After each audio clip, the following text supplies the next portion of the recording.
Oke, pada tutorial kali ini kita akan belajar tentang bagaimana cara melakukan transaksi job costing atau transaksi per proyek yang nantinya bisa diketahui berapa biaya dan bahan yang dikeluarkan tiap proyek-proyek tersebut, yang biasanya dilakukan di bisnis kontraktor ataupun developer ya, di perumahan, yaitu dengan cara yang pertama dari pilih menu, kemudian lain-lain, dan pilih setting aplikasi. Selanjutnya tinggal dicek di saya ingin mengaktifkan fungsi job costing, ini harus tercentang agar fiturnya aktif untuk digunakan. Setelah itu disimpan. Nah, selanjutnya kembali ke menu, terus pilih operasional, pilih persediaan, selanjutnya pilih daftar pekerjaan atau job. Nah, ini list sesuai dengan SPK-nya tiap masing-masing proyek biasanya harus diinputkan di sini. Dengan cara misalnya contoh dari isi baru diklik, kodenya buat 002 dengan nama misal bangunan.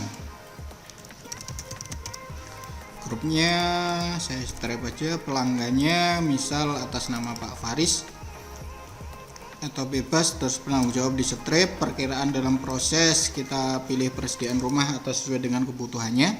Kalau misal di versi sebelumnya belum ada perkiraan barang dalam proses, nggak ada masalah. Silakan diisi biaya bahan atau estimasi sesuai dengan RAPP-nya. Biaya bahan ini kira-kira estimasi atau anggaran untuk bahan yang dikeluarkan, nilai bahan yang dikeluarkan, misal 10 juta. Kemudian biaya lain ini estimasi terkait dari jasa yang dikeluarkan nantinya untuk pekerja dan sebagainya, misal saya buat 5 juta. Nah, untuk yang realisasi yang bawah ini sama biaya bahan dan lain-lain ini nanti otomatis akan terinput atau terjumlah secara otomatis ketika sudah ada transaksi di sananya. Tanggal pengerjaan ini bebas mulai dari sekitar tanggal berapa sampai selesai tanggal berapanya. Misal terus saya simpan, oke, keluar. Nah, akan muncul di daftar job costing ini yang tadi saya tambahkan di bangunan ini. Nah, selanjutnya bagaimana cara nginput atau untuk mengeluarkan stok atau barang-barang ke pekerjaan bangunan ini. Nah, caranya kita keluar, terus pilih ke tombol costing. Nah, tombol costing, terus klik di costing baru. Nah, keterangan ini bebas nanti sesuai dengan kebutuhannya, silahkan di enter. Terus ketika sudah di kode ini silahkan di enter ulang. Nah, ini bahannya yang mau dikeluarkan untuk job bangunan tadi, misal kayak semen 5 sak. Oke, cukup. Terus saya tambahkan misalnya besi 10 biji juga. Terus perkiraan, nah pilih alokasi. Nah, pilih alokasi biayanya, persediaan. Nah, ini job costing ini. Job costing ini ketika dicentang, kalau perkiraan ini nggak kepake kalau menggunakan job costingnya diaktifkan. Jadi kalau sekarang aktif, kalau dicentang sudah nggak aktif, fokus di bawah ini aja job costing. Nah, ini dialokasikan costing untuk pekerjaan ke mananya.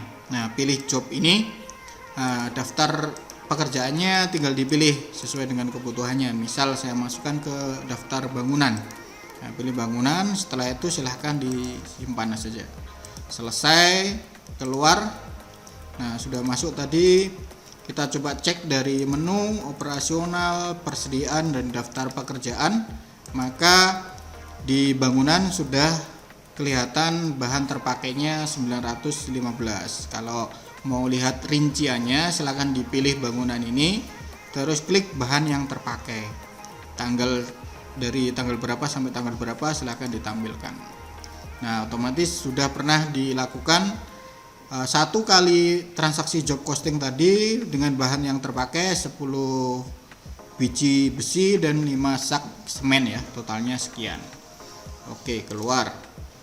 Nah, ini biaya-biaya yang keluarkan kalau dari jasa. Dari mana transaksinya? Dari transaksi kas bank. Nah, pilih di kas keluar.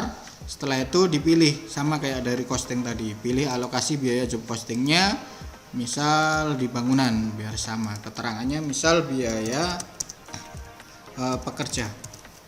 Biaya pekerja di enter, nomor perkiraannya dimasukkan ke beban jasa lain-lain misal. poin jasa lain-lain, saya pilih total jasanya misal 500.000. Oke, saya enter terus disimpan. Nah, keluar, kita cek dari menu, coba operasional, masuk ke persediaan dan daftar pekerjaan atau job kembali. Nah, ini berarti otomatis biaya yang dikeluarkan akan bertambah sebesar 500.000 yang ditransaksikan dari kas bank tadi. Terus cek di cetak detailnya, cetak detail, tampilkan. Nah, ini dari costing dan pembiayaannya. Costing dan pembiayaannya per masing-masing ini ya, masing-masing SPK ya. Masing-masing SPK-nya misal di nama bangunan, terus jumlah realisasinya berapa tadi sudah keluar ini ya detailnya 915 untuk bahannya. Biaya langsungnya sebesar 500.000 dengan estimasi sekian. Nah, totalnya sekian biaya yang sudah dikeluarkan untuk job pekerjaan atau daftar pekerjaan di bangunan. Oke. Sudah sampai nanti pada tahap pekerjaan itu selesai, dari cara inputnya, dari kalau nggak costing, kalau costing itu berhubungan dengan daftar item persediaan barang, kalau misal ada stoknya, ada bahannya. Kalau dia tidak ada bahan atau dengan berhubungan dengan jasa, maka transaksinya dari transaksi kas bank ini sampai tahap nantinya selesai. Nah, kalau misal sudah selesai, tinggal dipilih tombol selesai ini. Ini jadi persediaan, terus diklik selesai. Nah, kalau sudah selesai nantinya sudah akan pindah ke ini status pekerjaan yang selesai. Nah, jadi kapanpun masih bisa ditampilkan atau dilihat di story-nya. Seperti itu cara mentransaksikan job costing atau membuat daftar pekerjaan.